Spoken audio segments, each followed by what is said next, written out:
ਸਵਾਗਤ ਹੈ ਜੀ ਤੁਹਾਡਾ ਸਾਰਿਆਂ ਦਾ ਸਾਗੂ ਐਜੂਕੇਸ਼ਨ ਦੇ ਵਿੱਚ। ਸਾਰਿਆਂ ਨੂੰ ਪਿਆਰ ਭਰੀ ਸਤਿ ਸ਼੍ਰੀ ਅਕਾਲ। ਪੰਜਾਬੀ ਸ਼ਬਦ ਨਿਬੰਧ ਲਈ ਅੰਗਰੇਜ਼ੀ ਦਾ ਕਿਹੜਾ ਸ਼ਬਦ ਹੈ? ਸਹੀ ਹੈ ਢੁਕਵਾਂ। ਆਰਟੀਕਲ, ਐਸੇ, ਸਟੋਰੀ ਜਾਂ ਪੋਇਮ ਇਹ ਪੰਜਾਬੀ ਵਿੱਚ ਹੀ ਲਿਖੇ ਹੋਣੇ ਚਾਹੀਦੇ ਸੀ, ਠੀਕ ਹੈ, ਇੰਗਲਿਸ਼ ਵਿੱਚ ਨਹੀਂ ਲਿਖੇ ਆਉਣਗੇ, ਠੀਕ ਹੈ ਜੀ। ਇਸ ਦਾ ਸਹੀ ਉੱਤਰ ਦੇਖਣਾ, ਪੋਇਮ ਤੇ ਸਟੋਰੀ ਨਹੀਂ ਹੋ ਸਕਦਾ, ਤੁਸੀਂ ਸਿਆਣੇ ਹੋ। ਹੁਣ ਤੁਹਾਡੇ ਕੋਲ ਦੋ ਆਪਸ਼ਨਾਂ ਬਚੀਆਂ, 50% ਚਾਂਸ ਹੋ ਗਏ ਹੁਣ ਤੁਹਾਡੇ ਸਹੀ ਹੋਣ ਦੇ। ਨਿਬੰਧ ਦੇ ਲਈ ਕਿਹੜਾ ਸ਼ਬਦ ਹੈ ਜਿਹੜਾ ਸਹੀ ਹੈ ਜੀ? ਇਸ ਦਾ ਸਹੀ ਉੱਤਰ ਤੁਸੀਂ ਜਲਦੀ ਮੰਨ ਲਵੋ, ਠੀਕ ਹੈ ਜੀ। ਇਸ ਦਾ ਜੋ ਸਹੀ ਉੱਤਰ ਹੈ ਉਹ ਹੈ ਐਸੇ ਨਹੀਂ ਗਾ, ਠੀਕ ਹੈ, ਆਰਟੀਕਲ। ਆਰਟੀਕਲ ਸ਼ਬਦ ਸਹੀ ਹੈ ਬਿਲਕੁਲ ਨਿਬੰਧ ਦੇ ਲਈ। ਅਗਲਾ ਪ੍ਰਸ਼ਨ ਦੇਖੋ ਜੀ, ਐਸੇ ਦੇ ਲਈ ਪੰਜਾਬੀ ਦਾ ਕਿਹੜਾ ਸ਼ਬਦ ਢੁਕਵਾਂ? ਐਸੇ ਦੇ ਲਈ ਕਿਹੜਾ ਸ਼ਬਦ ਅਸੀਂ ਵਰਤਾਂਗੇ, ਠੀਕ ਹੈ? ਨਿਬੰਧ, ਲੇਖ, ਲਲਿਤ ਨਿਬੰਧ ਜਾਂ ਰੇਖਾ ਚਿੱਤਰ। ਐਸੇ ਦੇ ਲਈ ਸਮਾਨ ਅਰਥ ਸ਼ਬਦ ਕਿਹੜਾ ਵਰਤੋਗੇ ਤੁਸੀਂ ਜੀ? ਰੇਖਾ ਚਿੱਤਰ ਨਹੀਂ ਹੋ ਸਕਦਾ, ਠੀਕ ਹੈ ਜੀ, ਤੁਹਾਡਾ ਇਹ ਬਿਲਕੁਲ ਸਹੀ ਹੈ। ਲੇਖ ਦੇ ਲਈ ਐਸੇ ਸ਼ਬਦ ਦਾ ਜਿਹੜਾ ਵਰਤਿਆ ਜਾਂਦਾ। ਹੁਣ ਜਿਹੜਾ ਅੱਗੇ ਕਥਨ ਹੈ ਜੀ, ਇਸ ਦੇ ਨਾਲ ਤੁਹਾਡਾ ਲੇਖ ਤੇ ਨਿਬੰਧ ਦਾ ਪੂਰਾ ਮਸਲਾ ਹੱਲ ਹੋ ਜਾਏਗਾ। ਕਥਨ ਹੈ ਜੀ, 3 ਦਿੱਤੇ ਗਏ, 1 2 3। ਇਹਨਾਂ ਦੇ ਵਿੱਚੋਂ ਤੁਸੀਂ ਦੱਸਣਾ ਕਿਹੜੇ ਕਥਨ ਸਹੀ ਹੈ, ਕਿਹੜੇ ਗਲਤ ਹੈ। ਲੇਖ ਵਿੱਚ ਅਧੂਰਾਪਣ ਹੁੰਦਾ ਜਿਸ ਕਾਰਨ ਇਹ ਪ੍ਰਗੀਤ ਨਾਲ ਮਿਲਦਾ। ਹੁਣ ਪ੍ਰਸ਼ਨ ਇੱਥੇ ਉੱਠਣਾ ਚਾਹੀਦਾ ਸੀ, ਪ੍ਰਗੀਤ ਕੀ ਹੈ? ਵੈਸੇ ਪ੍ਰਗੀਤ ਦੇ ਨਾਲ ਅਧੂਰੇਪਣ ਕਰਕੇ ਸਾਂਝ ਇੱਥੇ ਦੱਸੀ ਗਈ ਹੈ, ਠੀਕ ਹੈ। ਲੇਖ ਵਿੱਚ ਖੁੱਲਾਪਣ, ਸਹਿਜ ਸੁਭਾਵਿਕਤਾ, ਨਿਰਉਚੇਚਤਾ ਲੱਛਣ ਪ੍ਰਧਾਨ ਰਹਿੰਦੇ ਹਨ। ਇਹ ਸਹੀ ਹੈ ਜਾਂ ਗਲਤ ਹੈ? ਅਗਲਾ ਸਾਡਾ ਕਥਨ ਹੈ ਜੀ, ਨਿਬੰਧ ਆਪਣੀ ਪੂਰਨਤਾ ਕਾਰਨ ਟ੍ਰੀਟਾਈਜ਼ ਦੇ ਨੇੜੇ ਹੈ। ਹੁਣ ਦੱਸੋ, ਤਿੰਨੇ ਹੀ 1 2 3 ਸਹੀ ਹੈ, ਤਿੰਨੇ ਗਲਤ ਹੈ 1 2 3, ਜਾਂ ਫਿਰ 2 ਨੰਬਰ ਵਾਲਾ ਗਲਤ ਹੈ ਤੇ 1 ਤੇ 3 ਸਹੀ ਹੈ, ਠੀਕ ਹੈ ਜੀ। ਤੁਹਾਨੂੰ ਸਹੀ ਉੱਤਰ ਦੱਸ ਹੀ ਦਿੰਦਾ ਜੀ ਮੈਂ ਇਸ ਦਾ। ਇਹ ਜੋ ਤਿੰਨੇ ਹੈ ਜੀ, ਤਿੰਨੇ ਹੀ ਬਿਲਕੁਲ ਸਹੀ ਹੈ। ਹੁਣ ਦੇਖੋ, ਲੇਖ ਦੇ ਵਿੱਚ ਅਧੂਰਾਪਣ ਹੈ, ਇਹ ਆਪਣੇ ਆਪ ਵਿੱਚ ਪੂਰਨ ਰਚਨਾ ਨਹੀਂ ਹੁੰਦਾ, ਠੀਕ ਹੈ, ਇਸੇ ਕਰਕੇ ਇਸ ਨੂੰ ਪ੍ਰਗੀਤ ਦੇ ਨਾਲ ਮਿਲਦਾ ਜੁਲਦਾ ਮੰਨਿਆ ਜਾਂਦਾ। ਲੇਖ ਵਿੱਚ ਖੁੱਲਾਪਣ ਹੁੰਦਾ, ਸਹਿਜ ਸੁਭਾਵਿਕਤਾ ਹੁੰਦੀ ਹੈ, ਨਿਰਉਚੇਚਤਾ ਲੱਛਣ ਪ੍ਰਧਾਨ ਹੁੰਦੇ ਆ। ਆਪਾਂ ਲੇਖ ਲਿਖੇ ਆ ਬਹੁਤ ਸਾਰੇ, ਠੀਕ ਹੈ, ਉਹਨਾਂ ਦੇ ਵਿੱਚ ਇਹ ਲੱਛਣ ਹੁੰਦੇ ਆ। ਨਿਬੰਧ ਆਪਣੀ ਪੂਰਨਤਾ ਕਾਰਨ, ਹੁਣ ਇੱਥੇ ਬਸ ਆਹ ਫਰਕ ਦੇਖ ਲਓ, ਲੇਖ ਅਧੂਰਾ ਹੁੰਦਾ, ਨਿਬੰਧ ਪੂਰਨਤਾ ਹੁੰਦੀ ਹੈ ਨਿਬੰਧ ਦੇ ਵਿੱਚ, ਮਤਲਬ ਲੇਖਕ ਦੀ ਪੂਰੀ ਕੋਸ਼ਿਸ਼ ਹੁੰਦੀ ਆ ਨਿਬੰਧ ਦੇ ਵਿੱਚ, ਆਰਟੀਕਲ ਦੇ ਵਿੱਚ, ਕਿ ਕੋਈ ਵੀ ਇਸ ਨਾਲ ਸੰਬੰਧਿਤ ਜਿਹੜਾ ਵਿਸ਼ਾ ਰਹਿ ਨਾ ਜਾਵੇ। ਪਰ ਲੇਖ ਵਿੱਚ ਇੱਕੋ ਚੀਜ਼ ਤੇ ਚਰਚਾ ਹੋ ਸਕਦੀ ਹੈ, ਬਹੁਤ ਸਾਰਾ ਕੁਝ ਅਧੂਰਾ ਰਹਿ ਜਾਂਦਾ ਤੇ ਆਪਣੀ ਪੂਰਨਤਾ ਦੇ ਕਾਰਨ ਹੀ ਇਹ ਕਿਸ ਨਾਲ ਮਿਲਦਾ? ਟ੍ਰੀਟਾਈਜ਼ ਦੇ ਨਾਲ। ਇਸ ਦਾ ਮਤਲਬ 1 2 3 ਸਾਰੀਆਂ ਸਤਰਾਂ ਜਿਹੜੀਆਂ ਸਹੀ ਹੈ। ਅੱਗੇ ਦੇਖੋ ਜੀ, ਨਿਬੰਧ ਦੀਆਂ ਕਿੰਨੀਆਂ ਸ਼੍ਰੇਣੀਆਂ ਮੰਨੀਆਂ ਜਾਂਦੀਆਂ ਹਨ? 1 2 3 4। ਨਿਬੰਧ ਕਿੰਨੇ ਤਰ੍ਹਾਂ ਦਾ ਹੁੰਦਾ ਜੀ? ਕਿੰਨੀਆਂ ਸ਼੍ਰੇਣੀਆਂ ਦੇ ਵਿੱਚ ਨਿਬੰਧ ਨੂੰ ਅਸੀਂ ਵੰਡ ਸਕਦੇ ਹਾਂ?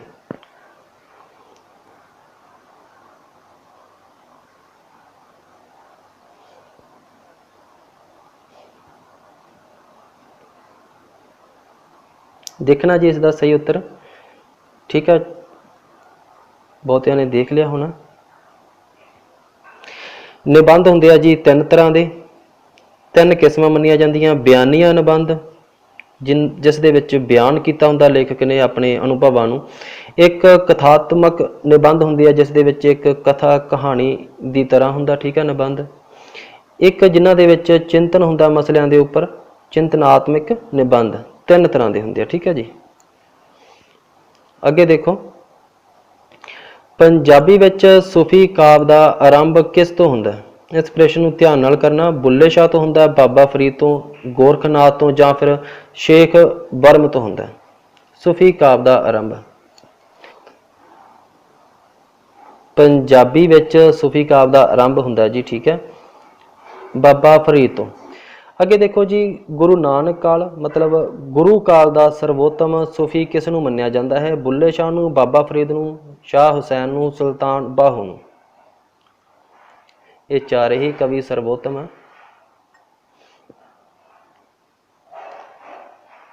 ਦੱਸਣਾ ਜੀ ਇਸ ਦਾ ਸਹੀ ਉੱਤਰ। ਗੁਰੂ ਕਾਲ ਦੇ ਨਾਲ ਕਿਹੜਾ ਸੰਬੰਧਿਤ ਆ ਸੂਫੀ ਆ, ਉਸ ਨੂੰ ਹੀ ਮੰਨਿਆ ਗਿਆ ਹੋਵੇਗਾ।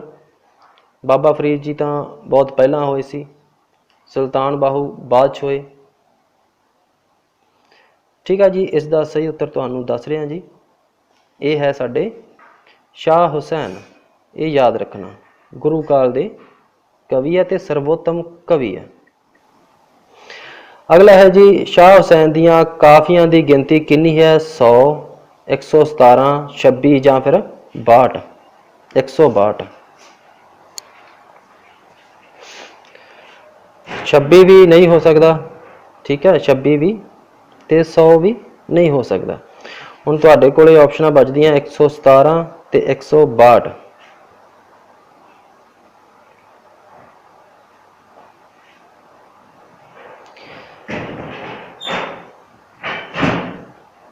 ਠੀਕ ਹੈ ਜੀ, ਇਸ ਦੇ ਨਾਲ ਇੱਕ ਥੋੜਾ ਜਿਹਾ ਨੋਟ ਦਿੱਤਾ ਹੋਇਆ, ਉਸ ਨੂੰ ਧਿਆਨ ਦੇ ਨਾਲ ਦੇਖ ਲੈਣਾ। ਜੇਕਰ ਆਪਾਂ ਗੱਲ ਕਰੀਏ ਭਾਸ਼ਾ ਵਿਭਾਗ ਪੰਜਾਬ ਦੀ, ਤਾਂ ਇਹਨਾਂ ਨੇ ਦਿੱਤੀਆਂ 117 ਸ਼ਾਹ ਹੁਸੈਨ ਦੀਆਂ ਕਾਫੀਆਂ। ਤੇ ਜੇਕਰ ਗੱਲ ਕਰੀਏ ਡਾਕਟਰ ਕੋਹਲੀ ਦੀ, ਤਾਂ ਡਾਕਟਰ ਕੋਹਲੀ ਦੇ ਅਨੁਸਾਰ ਆ ਇਹਨਾਂ ਦੀ ਗਿਣਤੀ 63, 162 ਨਹੀਂ ਕਰਨੀ ਸੀ। ਠੀਕ ਹੈ, 117 ਇਸ ਦਾ ਸਹੀ ਉੱਤਰ ਆਵੇਗਾ ਇਹਨਾਂ ਆਪਸ਼ਨਾਂ ਦੇ ਹਿਸਾਬ ਨਾਲ। ਭਾਸ਼ਾ ਵਿਭਾਗ ਪੰਜਾਬ 117 ਕਾਫੀਆਂ ਇਹਨਾਂ ਨੇ ਦਿੱਤੀਆਂ ਜੀ, ਤੇ ਡਾਕਟਰ ਕੋਹਲੀ ਨੇ ਇਕੱਲੀਆਂ 63। ਸਾਡਾ ਅਗਲਾ ਪ੍ਰਸ਼ਨ ਹੈ ਜੀ, ਸ਼ਾਹ ਹੁਸੈਨ ਦੀਆਂ ਕਾਫੀਆਂ ਦੀ ਪੰਜਾਬੀ ਹੈ। ਸ਼ਾਹ ਹੁਸੈਨ ਦੀਆਂ ਕਾਫੀਆਂ ਦੇ ਵਿੱਚ ਸਾਨੂੰ ਪੰਜਾਬੀ ਕਿਸ ਤਰ੍ਹਾਂ ਦੀ ਮਿਲਦੀ ਹੈ ਜੀ? ਟਕਸਾਲੀ, ਕੇਂਦਰੀ ਤੇ ਟਕਸਾਲੀ, ਲਹਿੰਦੀ ਦੇ ਨੇੜੇ, ਮੁਲਤਾਨੀ ਜਾਂ ਮਲਵਈ ਰੰਗਤ ਵਾਲੀ। ਸ਼ਾਹ ਹੁਸੈਨ ਦੀਆਂ ਕਾਫੀਆਂ ਦੀ ਪੰਜਾਬੀ ਕਿਸ ਤਰ੍ਹਾਂ ਦੀ ਹੈ? ਕੇਂਦਰੀ ਤੇ ਟਕਸਾਲੀ ਹੈ, ਲਹਿੰਦੀ ਦੇ ਨੇੜੇ ਹੈ, ਮੁਲਤਾਨੀ ਹੈ ਜਾਂ ਮਲਵਈ ਦੀ ਰੰਗਤ ਵਾਲੀ ਹੈ। ਠੀਕ ਹੈ ਜੀ, ਇਸ ਦਾ ਜੋ ਸਹੀ ਉੱਤਰ ਹੈ ਤੁਹਾਨੂੰ ਪਤਾ ਚੱਲ ਗਿਆ ਜੀ, ਕੇਂਦਰੀ ਤੇ ਟਕਸਾਲੀ ਪੰਜਾਬੀ ਦੀ ਵਰਤੋਂ ਕਰਦੇ ਆ ਜੀ ਸ਼ਾਹ ਹੁਸੈਨ। ਅੱਗੇ ਦੇਖਣਾ, ਮੰਦੀ ਹਾਂ ਕਿ ਚੰਗੀ ਹਾਂ, ਸਾਹਿਬ ਤੇਰੀ ਬੰਦੀ ਹਾਂ, ਸਤਰ ਹੈ ਕਿਸ ਦੀ ਹੈ ਜੀ? ਇਹ ਸਤਰ ਸੁਲਤਾਨ ਬਾਹੂ ਦੀ ਹੈ, ਬੁੱਲੇ ਸ਼ਾਹ ਦੀ ਹੈ, ਅਲੀ ਹੈਦਰ ਦੀ ਹੈ ਜਾਂ ਫਿਰ ਸ਼ਾਹ ਹੁਸੈਨ ਦੀ ਹੈ। ਠੀਕ ਹੈ ਜੀ, ਇਸ ਦਾ ਜੋ ਸਹੀ ਉੱਤਰ ਹੈ ਤੁਹਾਡਾ ਬਿਲਕੁਲ ਸਹੀ ਹੈ, ਇਹ ਸਤਰ ਹੈ ਸ਼ਾਹ ਹੁਸੈਨ ਦੀ ਸਤਰ ਹੈ। ਠੀਕ ਹੈ ਜੀ, ਅੱਗੇ ਦੇਖੋ, ਸ਼ਾਹ ਹੁਸੈਨ ਦਾ ਦੇਹਾਂਤ ਕਿੱਥੇ ਹੋਇਆ ਸੀ? ਦਿੱਲੀ ਦੇ ਵਿੱਚ ਹੋਇਆ, ਲਾਹੌਰ ਦੇ ਵਿੱਚ ਹੋਇਆ, ਕਸੂਰ ਦੇ ਵਿੱਚ ਜਾਂ ਫਿਰ ਮੁਲਤਾਨ ਦੇ ਵਿੱਚ? ਸ਼ਾਹ ਹੁਸੈਨ ਦਾ ਦੇਹਾਂਤ ਕਿੱਥੇ ਹੋਇਆ? ਇਹ ਵਾਲੀ ਸਤਰ ਵੀ ਆ ਸਕਦੀ ਹੈ ਤੁਹਾਨੂੰ। ਠੀਕ ਹੈ ਜੀ, ਇਸ ਦਾ ਜੋ ਸਹੀ ਉੱਤਰ ਹੈ ਜੀ ਲਾਹੌਰ ਦੇ ਵਿੱਚ ਹੈ ਜੀ ਇਹ ਜਗ੍ਹਾ। ਠੀਕ ਹੈ, ਅੱਗੇ ਚੱਲਦੇ ਹਾਂ ਜੀ, ਸੁਲਤਾਨ ਬਾਹੂ ਕਿਸ ਸਿਲਸਿਲੇ ਨਾਲ ਸੰਬੰਧਿਤ ਸੂਫੀ ਕਵੀ ਹੈ? ਮਲਾਮਤੀ ਦੇ ਨਾਲ ਹੈ, ਕਾਦਰੀ ਦੇ ਨਾਲ ਹੈ, ਚਿਸ਼ਤੀ ਜਾਂ ਫਿਰ ਨਕਸ਼ਬੰਦੀ ਦੇ ਨਾਲ ਸੰਬੰਧਿਤ ਹੈ ਸੁਲਤਾਨ ਬਾਹੂ? ਠੀਕ ਹੈ ਜੀ, ਤੁਹਾਡਾ ਬਿਲਕੁਲ ਸਹੀ ਹੈ ਉੱਤਰ। ਇਹ ਜਿਹੜਾ ਸਿਲਸਿਲਾ ਜੀ ਇਹਨਾਂ ਦਾ ਇਹ ਹੈਗਾ ਕਾਦਰੀ ਸਿਲਸਿਲਾ। ਅੱਗੇ ਦੇਖੋ ਜੀ, ਇਸ ਪ੍ਰਸ਼ਨ ਨੂੰ ਤੁਸੀਂ ਬਹੁਤ ਸਾਰੇ ਪੇਪਰਾਂ ਵਿੱਚ ਦੇਖਿਆ ਵੀ ਹੋਣਾ, ਕਈ ਵਾਰ ਆਇਆ, ਪੁੱਛਿਆ ਗਿਆ। ਸਖੀ ਸੁਲਤਾਨ ਦੇ ਨਾਮ ਨਾਲ ਕਿਹੜਾ ਸੂਫੀ ਪ੍ਰਸਿੱਧ ਹੈ? ਠੀਕ ਹੈ, ਸ਼ਾਹ ਹੁਸੈਨ ਪ੍ਰਸਿੱਧ ਹੈ ਸਖੀ ਸੁਲਤਾਨ ਦੇ ਨਾਮ ਨਾਲ, ਜਾਂ ਫਿਰ ਸ਼ੇਖ ਬਰਮ ਨੂੰ ਕਿਹਾ ਜਾਂਦਾ ਹੈ ਸਖੀ ਸੁਲਤਾਨ, ਜਾਂ ਫਿਰ ਅਲੀ ਹੈਦਰ ਨੂੰ, ਜਾਂ ਫਿਰ ਸੁਲਤਾਨ ਬਾਹੂ ਨੂੰ? ਕਿਸ ਨੂੰ ਕਿਹਾ ਜਾਂਦਾ ਜੀ ਸਖੀ ਸੁਲਤਾਨ? ਠੀਕ ਹੈ ਜੀ, ਇਸ ਦਾ ਜੋ ਸਹੀ ਉੱਤਰ ਹੈ ਜੀ ਉਹ ਹੈ ਸਾਡਾ, ਨਾਮ ਤੋਂ ਪਹਿਲਾਂ ਪਤਾ ਚੱਲ ਰਿਹਾ ਜੀ ਤੁਹਾਨੂੰ। ਠੀਕ ਹੈ, ਇੱਥੇ ਸੁਲਤਾਨ ਆਇਆ ਤਾਂ ਸੁਲਤਾਨ ਬਾਹੂ ਨੂੰ ਕਿਹਾ ਜਾਂਦਾ ਹੈ, ਸਖੀ ਸੁਲਤਾਨ ਹੈ ਸੁਲਤਾਨ ਬਾਹੂ। ਅਗਲੀਆਂ ਸਤਰਾਂ ਜੀ, ਸਤਰਾਂ ਜ਼ਰੂਰ ਆਉਂਦੀਆਂ ਹਰ ਪੇਪਰ ਦੇ ਵਿੱਚ, ਕਿਸੇ ਨਾ ਕਿਸੇ ਸੂਫੀ ਕਵੀ ਦੀਆਂ, ਜਾਂ ਤਾਂ ਹੁਣ ਕਈ ਵਾਰੀ ਜਿਹੜੇ ਨਵੇਂ ਕਵੀ ਆ ਉਹਨਾਂ ਦੀਆਂ ਸਤਰਾਂ ਵੀ ਆ ਜਾਂਦੀਆਂ, ਤੇ ਸਾਨੂੰ ਪੁੱਛਿਆ ਜਾਂਦਾ ਕਿਸ ਦੀਆਂ? ਚਾਹੇ ਬਖਸ਼ੀ ਰੱਬਾ ਮੇਰੇ ਕੀਤੇ ਨੂੰ, ਔਗਣ ਆਰੀ ਨੂੰ ਕੋ ਗੁਣ ਨਾਹੀ, ਲਾਜ ਪਈ ਤੋਂ ਮੀਤੇ ਨੂੰ। ਸਤਰਾਂ ਕਿਸ ਦੀਆਂ ਹਨ? ਸ਼ਾਹ ਸਰਫ ਦੀਆਂ, ਵਜੀਦ ਦੀਆਂ, ਸ਼ਾਹ ਹੁਸੈਨ ਦੀਆਂ ਜਾਂ ਫਿਰ ਬੁੱਲੇ ਸ਼ਾਹ ਦੀਆਂ? ਚਾਹੇ ਬਖਸ਼ੀ ਰੱਬਾ ਮੇਰੇ ਕੀਤੇ ਨੂੰ, ਔਗਣ ਆਰੀ ਨੂੰ ਕੋ ਗੁਣ ਨਾਹੀ, ਲਾਜ ਪਈ ਤੋਂ ਮੀਤੇ ਨੂੰ। ਇਹ ਸਤਰਾਂ ਦਾ ਜੋ ਸਹੀ ਉੱਤਰ ਹੈ ਜੀ ਤੁਹਾਨੂੰ ਦੱਸ ਦਿੰਦਾ ਜੀ, ਤੁਹਾਡੇ ਯਾਦ ਰਹੇਗਾ। ਇਹ ਆਪਸ਼ਨ ਨੰਬਰ ਸਾਡੀ 1 ਸ਼ਾਹ ਸਰਫ ਦੀਆਂ ਸਤਰਾਂ। ਅਗਲਾ ਪ੍ਰਸ਼ਨ ਫਿਰ ਦੇਖੋ ਜੀ, ਅਲੀ ਹੈਦਰ ਕਿਸ ਸਿਲਸਿਲੇ ਦਾ ਕਵੀ ਸੀ? ਮਲਾਮਤੀ ਦਾ, ਚਿਸ਼ਤੀ ਦਾ, कादरी दा ਜਾਂ ਇਹਨਾਂ ਦੇ ਵਿੱਚੋਂ ਕੋਈ नहीं। ठीक है जी। अली हैदर की गल करिए तो सुल्तान बाहू की तरह इन्हां दा सिलसिला सी ਉਹੀ कादरी।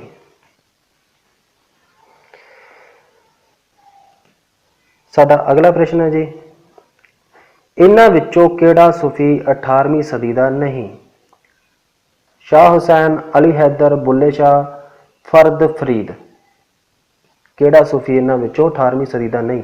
18वीं सदी के नाल दिते होर मैं दो सूफी, वजीद 18वीं सदी के, गुलाम जिलानी 18वीं सदी के, तो इन्हां विचों भी 3 18वीं सदी के होणगे, एक नहीं होवेगा। ठीक है, किहड़ा वो सूफी तुसीं देखना है। 18वीं सदी का सूफी नहीं है शाह हुसैन, अली हैदर, बुल्ले शाह, फर्द फरीद।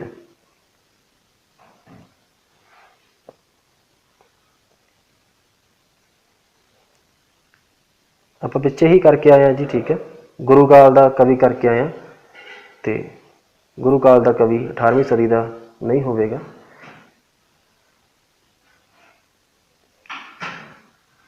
ठीक है जी, इसका जो सही उत्तर है तो पता चल गया जी, ये है शाह हुसैन 18वीं सदी के नहीं। ठीक है जी।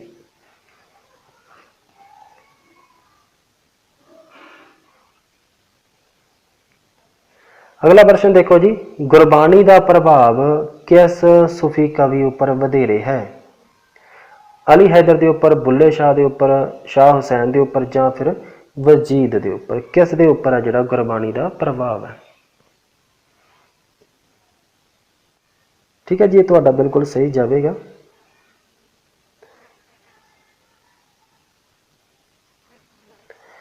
तुहानूं मैं जी इसका सही उत्तर दस रहा। आपां पिछे कीता, चाहे गुरबाणी दे विच शाह हुसैन की रचना नूं शामिल नहीं किया गया, पर प्रभाव काफ़ी है इन्हां दे उपर। ठीक है जी, तो इन्होंने बहुत सारी रचना गुरमत काव्य के नाल मिलती जुलती उस तरह की रंगत वाली लिखी है। गुरबाणी गुरमत का प्रभाव है जी वधेरे शाह हुसैन के उपर।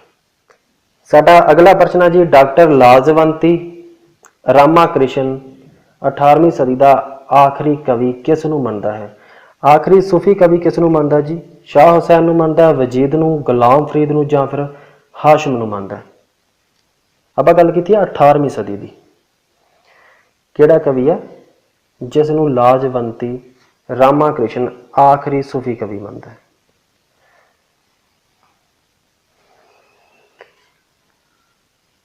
ठीक है जी, पहला पढ़ लेने आपां। पहली गल तो हाशिम है जी, इन्हां दे बारे अलग अलग विद्वानां दे विच मतभेद पाए जाते हैं। कोई विद्वान इन्हां नूं मनदा 18वीं सदी का, कोई मनदा 19वीं सदी का। हाशिम 18वीं या 19वीं सदी का है, मतभेद हैं इस बारे, नोट करना। पर आपां गल कर रहे हैं डॉक्टर लाजवंती रामा कृष्ण। जो मतभेद होवेगा फिर एक एक विद्वान का नाम लेके ही पूछा जा सकता कि किहड़ा विद्वान इसनूं किहड़ी सदी विच मनदा, किहड़ा विद्वान किहड़ी सदी विच मनदा। 18वीं सदी का आखिरी सूफी कवि लाजवंती मनदे आ जी हाशिम नूं। ठीक है, हाशिम है जो आखिरी कवि है लाजवंती के अनुसार। दी हीर विच किहड़ी उपभाषा प्रधान है? हीर दे विच किहड़ी, पहला तो तुसीं इत्थे नोट कर लवो, जेकर भाषा की गल करदे तो फिर आपां की करना सीगा, टकसाली ते ठेठ पंजाबी की वरतों की है जी। ठीक है, वर्षा ने, पर आपां इत्थे गल कर रहे हैं उपभाषा। किहड़ी उपभाषा वरती है जी? लैंदी, पोठेहारी, मलवई, या फिर अपभ्रश? ठीक है जी, हीर दे विच जिहड़ी उपभाषा जी प्रधान, होर भी बहुत सारियां प्रधान। ठीक है, यह है लैंदी। अगले 3 प्रश्न जी बड़े ध्यान दे नाल करना, 3 नहीं सारे ही है ये जिहड़े हीर दे नाल संबंधित है। वारस शाह सुखन दा वारस, किते ना अटकिया वलिया, पर मंद हाली चक्की वांगू उस निक्का मोटा दलिया। ये 17 हैं। ये आलोचना का मुੱਢ भी बजदा जी। टिप्पणियां पुछियां जांदियां किस कवि उपर, किस किसे कवि के उपर किसने कीतियां। ठीक है, ये 17 पीलू दियां जां अहमद यार दियां जां दमोदर दियां जां फिर हाशम दियां। इसका जो सही उत्तर है जी ये 17 ਹਨ अहमद यार दियाँ। अगला देखो जी, ठीक है, ऑपरेशन कि ही हीर दी करे तारीफ शायर, मत्थे चमकदा हुसन महताब दा जी, नैन नरगसी मिर्ग ममोलड़े दे, गल्लां टहकियां फुल गुलाब दा जी। 17 विच किहड़ा अलंकार है? उपमा अलंकार है, दृष्टांत अलंकार है, शब्द अलंकार है, या फिर रूपक अलंकार है? जो सही उत्तर है जी ये है रूपक अलंकार। ते 17 विच अलंकार किहड़ा अलंकार है जी? होठ सुरख याकूत ज्यों लाल चमकन, सुरख रंग ज्यों रंग शराब दा जी। इन्हां 17 दे विच है जी उपमा अलंकार। ठीक है, हुण देखो उपरला रूपक क्यों सी, नीचे वाला उपमा क्यों है? गल्लां दोनों मतलब तुलना दोनों दे विच ही कीती गई है। जे आपां इत्थे कर रहे सी गल्लां टहकियां फुल गुलाब दा जी, रूपक विच ते उपमा दे विच एक शब्द दा फर्क हुंदा ज्यों, मतलब जिथे ज्यों जिमें जेकर जिद्दां जिस तरह इस तरह के शब्द हो ना फिर हुंदा उपमा, जेकर ये वाला शब्द गायब हो जाए फिर रूपक हुंदा। जे इत्थे इस सत्र नूं आपां इस तरह कर दईए गल्लां टहकियां ज्यों फुल गुलाब दा जी, गल्लां टहकियां जिमें फुल गुलाब दा जी, गल्लां टहकियां जिकर फुल गुलाब दा जी, फिर इसने चेंज होकर उपमा अलंकार बन जाना सी। पर इत्थे तोल तकान दे लई ठीक है जां कुछ अलग अलंकार बनाने के लिए वारशाह ने यह शब्द नहीं वरत्या, तो फिर की हो गया? ये रूपक हो गया। उपमा दे विच ये वाला 4 तत्त होंदे आ, उपमा दे विच रूपक दे विच 3 तत्त होंदे आ। ठीक है, जो जिमें जिक्र इस तरह का शब्द मिले तो फिर वो उपमा अलंकार हुंदा है। सुखन दा वारस निंदे कौन उन्हां नूं, शेर उहदे ते उंगल धरनी नाही कदर असानू। इसने काफ़ी तारीफ की है जी। अहमद यार कह रहा, हाशम कह रहा, ये 17 मुहम्मद बख्श ने लिखियां या फिर डॉक्टर मोहन सिंह ने लिखियां? ठीक है जी, इसका जो सही उत्तर है वो है साडी ऑप्शन नंबर है जी 3 मुहम्मद बख्श। मुहम्मद बख्श कह रहे हैं जी, इतने तारीफ कर रहे हैं वारशाह की। ठीक है,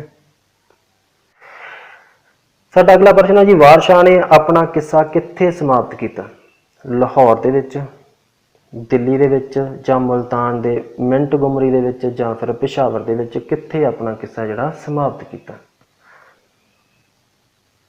ठीक है जी, इसका जो सही उत्तर वारशाह ने अपना किस्सा जिहड़ा समाप्त किया सी वो कीता सीगा जी मुल्तान दे मिंट गुमरी दे विच। अगला देखो जी, हीर वारश किस्से विचों पंजाब दी किहड़ी सदी दी इतिहासक तस्वीर मिलती है? 17वीं 18वीं 15वीं या 16वीं?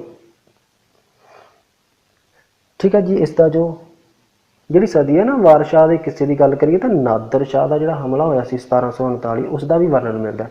फिर 45-46 दे विच अहमद शाह अब्दाली ने हमले किए, अब्दाली बारे भी जिक्र मिलता उसके हमले बारे।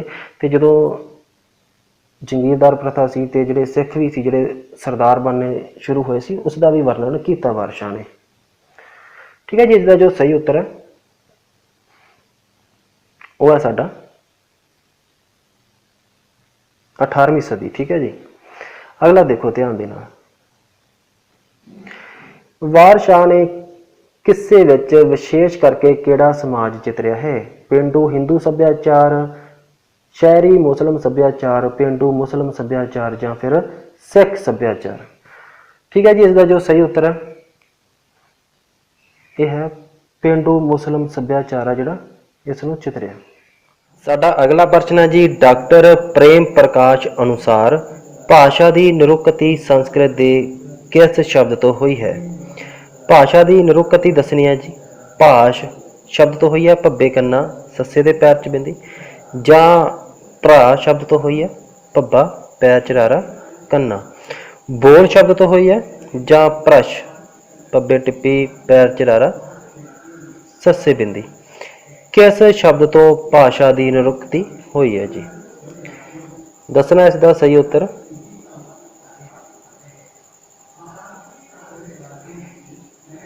ठीक है जी, इसका तुहानू सही उत्तर दस रहा जी, भाषा की निरुक्ति भ्रश शब्द तो नहीं हुई, ये नहीं ला देना, ये भाष शब्द तो हुई है भब्बे कन्ना सस्से पैर बिंदी भाष।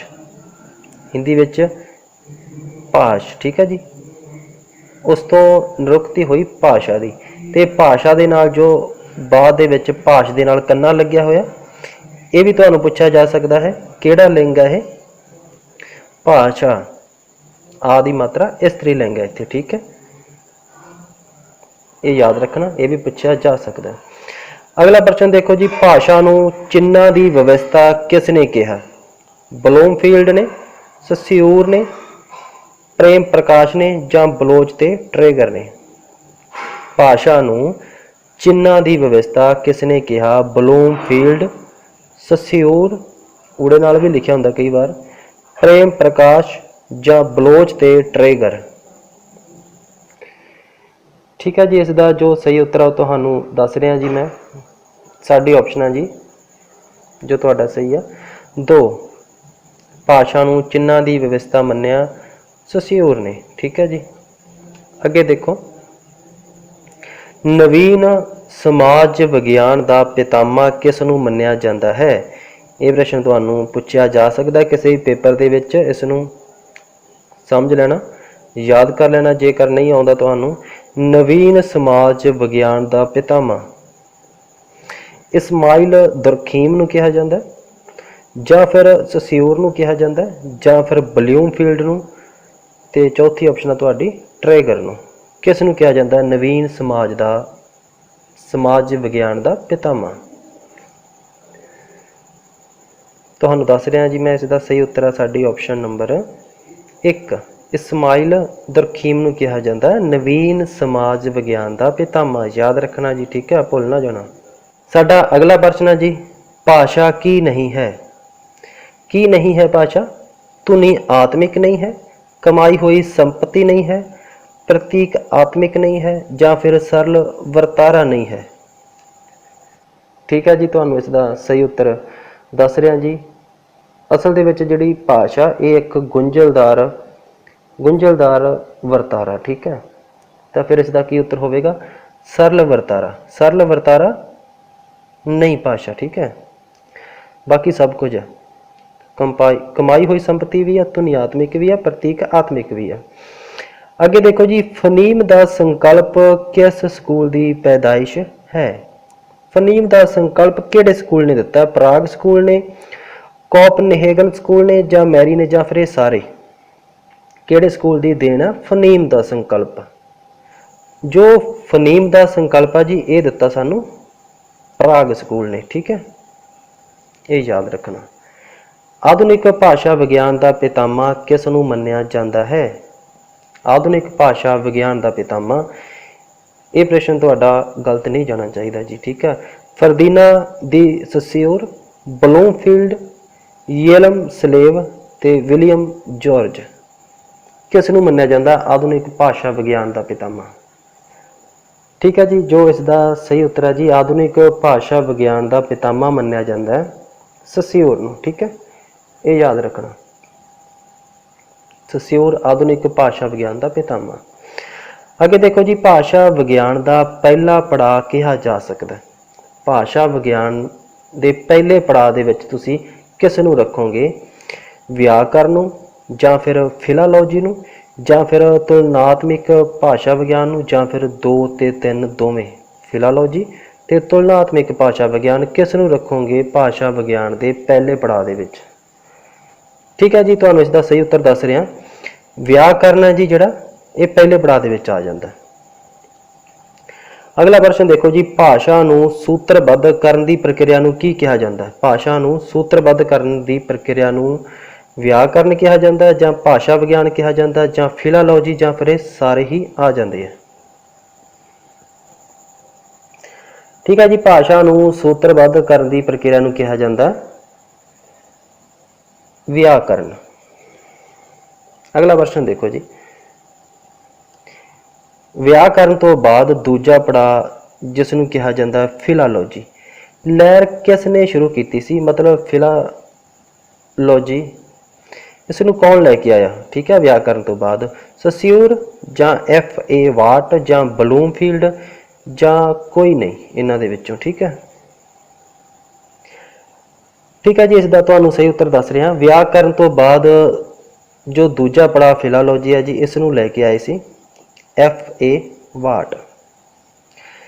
ये यूरोप दे विच आ जांदे आ, ठीक है जी। तो जर्मन दे नाल संबंधित है।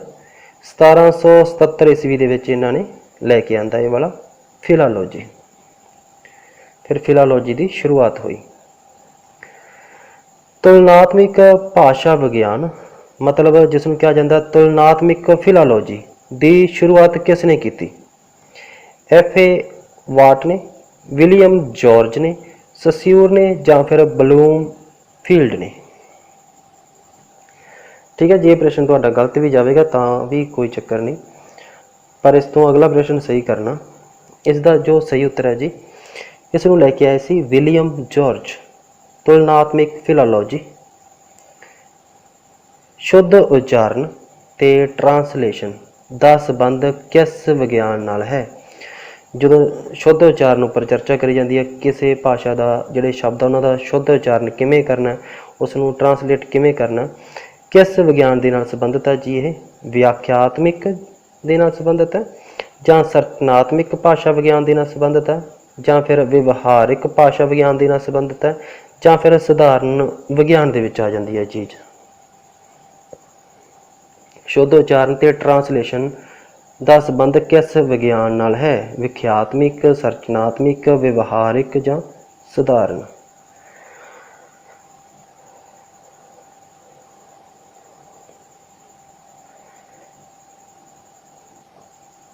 इसका जो सही उत्तर है जी तुहानूं दस दिना जी, ठीक है। यह है व्यवहारिक भाषा विज्ञान। व्यवहारिक भाषा विज्ञान दे विच असीं शुद्ध उच्चारण ट्रांसलेशन की गल करते हैं। भाषा संजम की शुरुआत पंजाबी विच किसने की? हरजीत सिंह गिल ने, वणजारा बेदी ने, डॉक्टर दीवाना ने, या फिर ग्रीअर्सन ने? भाषा संजम की शुरुआत ये की है जी हरजीत सिंह गिल ने, ठीक है, याद रखना। ਸਰਚਨਾਤਮਕ ਲੱਛਣਾਂ ਨੂੰ ਆਧਾਰ ਬਣਾ ਕੇ ਕੀਤੀ ਗਈ ਵਰਗ ਵੰਡ ਨੂੰ ਕੀ ਕਿਹਾ ਜਾਂਦਾ ਹੈ? ਇਸ ਨੂੰ ਕੀ ਕਹਾਂਗੇ ਜੀ ਅਸੀਂ?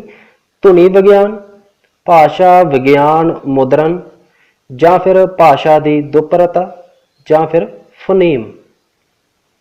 ਸਰਚਨਾਤਮਕ ਲੱਛਣਾਂ ਨੂੰ ਆਧਾਰ ਬਣਾ ਕੇ ਕੀਤੀ ਗਈ ਵਰਗ ਵੰਡ ਨੂੰ ਕੀ ਕਿਹਾ ਜਾਵੇਗਾ? ਭਾਸ਼ਾ ਵਿਗਿਆਨ ਮੁਦਰਨ ਕਿਹਾ ਜਾਂਦਾ ਜਦੋਂ ਵਰਗ ਵੰਡ ਨੂੰ ਬਣਾਇਆ ਜਾਂਦਾ ਉਸਦੇ ਸਰਚਨਾਤਮਕ ਲੱਛਣ ਦੇਖ ਕੇ। ਅਗਲਾ ਪ੍ਰਸ਼ਨ ਤੁਸੀਂ ਬਹੁਤ ਸਾਰੇ ਪੇਪਰਾਂ ਦੇ ਵਿੱਚ ਦੇਖਿਆ ਹੋਣਾ, ਇਸ ਤਰ੍ਹਾਂ ਦੇ ਦੋ ਪ੍ਰਸ਼ਨ ਮਿਲਦੇ ਆ, ਠੀਕ ਹੈ। ਹੁਣ ਆਪਾਂ ਕਰ ਰਹੇ ਹਾਂ ਬੁਲਾਰਿਆਂ ਦੇ ਪੱਖੋਂ, ਮਤਲਬ ਕਿਸ ਭਾਸ਼ਾ ਪਰਿਵਾਰ ਦੇ ਵਿੱਚ ਜ਼ਿਆਦਾ ਲੋਕ ਬੋਲਣ ਵਾਲੇ ਆ ਭਾਸ਼ਾਵਾਂ, ਠੀਕ ਹੈ। ਬੁਲਾਰਿਆਂ ਪੱਖੋਂ ਸਭ ਤੋਂ ਵੱਡਾ ਭਾਸ਼ਾ ਪਰਿਵਾਰ ਕਿਹੜਾ ਹੈ? ਵੈਸੇ ਇਹ ਭਾਸ਼ਾ ਪਰਿਵਾਰ ਛੋਟਾ ਹੀ ਹੈ, पर इसनूं बोलने वाले ज़्यादा लोग है, ठीक है। इस चीज़ को ध्यान में रखना। किहड़ा भाषा परिवार है जी जिसनूं ज़्यादा बुलारे बोलते हैं? भारती, यूरोपी, जर्मन भाषा परिवार, स्लाविक, या फिर रोमन शाखा? ये प्रश्न तुहाडा सही जाएगा, ठीक है जी। जनसंख्या तुहानूं पता ही है किहड़े पासे ज़्यादा है, ठीक है जी। तुहाडा बिल्कुल सही है उत्तर भारती यूरोपी बुलारिਆਂ पक्षों ਵੱਡਾ भाषा परिवार है। अगले प्रश्न सारे ही ध्यान दे नाल करना जी, तुहानूं पेपर में जरूर मिल जाएगा कोई ना कोई।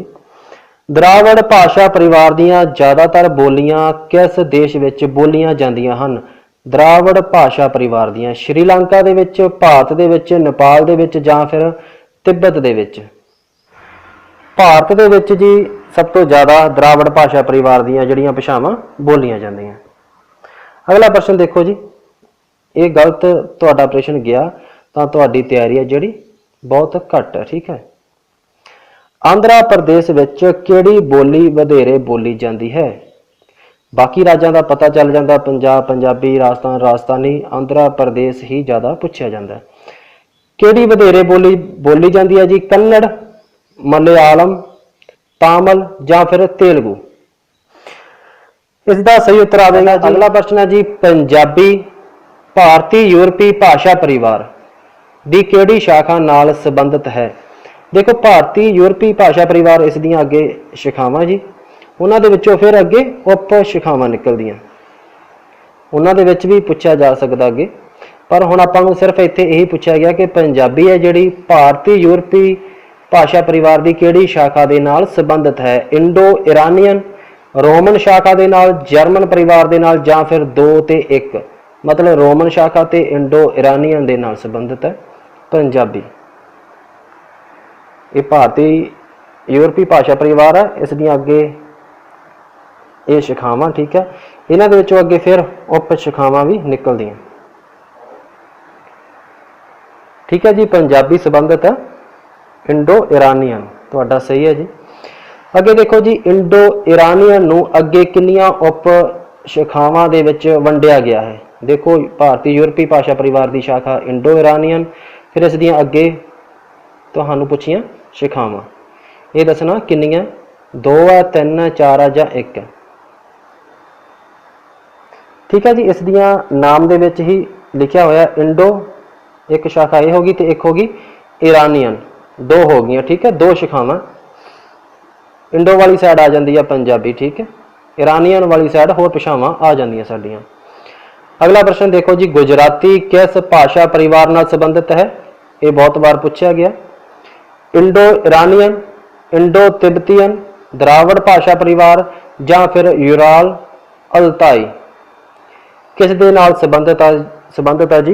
गुजराती, ठीक है। इसका जो सही उत्तर है जी ये भी पंजाबी वाला ही है, इंडो इरानीअन दे नाल संबंधित है। अगले प्रश्नों को ध्यान नाल करना, ये जरूर तुहानू मिल जाएंगे कदे किसी ना किसी पेपर विच। बर्मी किस भाषा परिवार दी भाषा नाल संबंधित है? बर्मी, इंडो इरानीअन, द्राविड़ परिवार दे नाल, ਜਾਂ फिर इंडो तिब्बतियन, फिर ਜਾਂ फिर ਆਸਟਰੋ ਏਸੀਆਟਿਕ? ਇਸ ਨੂੰ ਪੜ੍ਹਨਾ ਆਸਟਰੋ ਏਸੀਆਟਿਕ। ਬਰਮੀ ਜਿਹੜੀ ਹੈ ਜੀ ਇਹ ਹੈ ਇੰਡੋ ਤਿब्बतियन ਦੇ ਨਾਲ ਸੰਬੰਧਿਤ, ਇਹ ਧਿਆਨ ਵਿੱਚ ਰੱਖਣਾ, ਠੀਕ ਹੈ ਜੀ। ਇੰਡੋ ਤਿब्बतियन ਦੇ ਵਿੱਚ ਆ ਜਾਂਦੀ ਹੈ ਬਰਮੀ। ਸਾਡਾ ਅੱਜ ਦਾ ਆਖਰੀ ਪ੍ਰਸ਼ਨ ਹੈ ਜੀ, ਠੀਕ ਹੈ। ਮੁੰਡਾ ਤੇ ਸੰਥਾਲੀ ਭਾਸ਼ਾਵਾਂ किस परिवार नाल संबंधित हैं? इंडो आर्यन, इंडो आर्यन, इरानीअन एक ही है, ठीक है, आर्यन भी आ सकता, इरानीअन भी आ सकता। इंडो तिब्बतियन दे नाल संबंधित है, द्राविड़ दे नाल जां फिर आस्ट्रो एशियाटिक? किस दे नाल संबंधित है जी, ठीक है।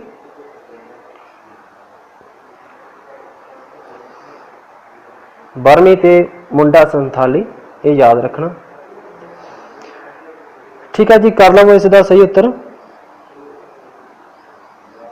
ये संबंधित है जी, देखो आस्ट्रो एशियाटिक दे नाल संबंधित है, ठीक है जी। तुहाडा सारिआं दा बहुत बहुत धन्नवाद जी।